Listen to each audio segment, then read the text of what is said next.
My home state of Louisiana, we've lost 2,000 square miles of our coast. And as the last hearing I participated in, you had somebody try and come in and say that offshore oil and gas production was discriminatory when the facts showed that the closest community, Grand Isle, was 0.9% African American, 0.9.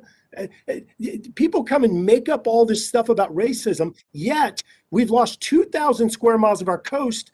And this committee, in fact, Mr. Chairman, you yourself, along with all of the other Democrats on the committee, have opposed efforts to try to protect these communities.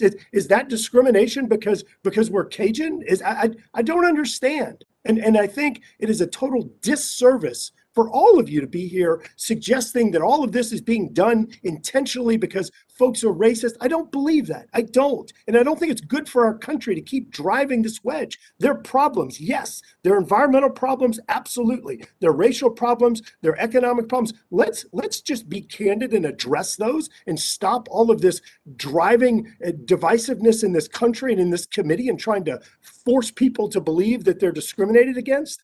Like I said, I've got more chemical and oil and gas plants within a few miles of my house than any of you. And I'm not out here yelling about discrimination. There's a fit there. I chose to live here.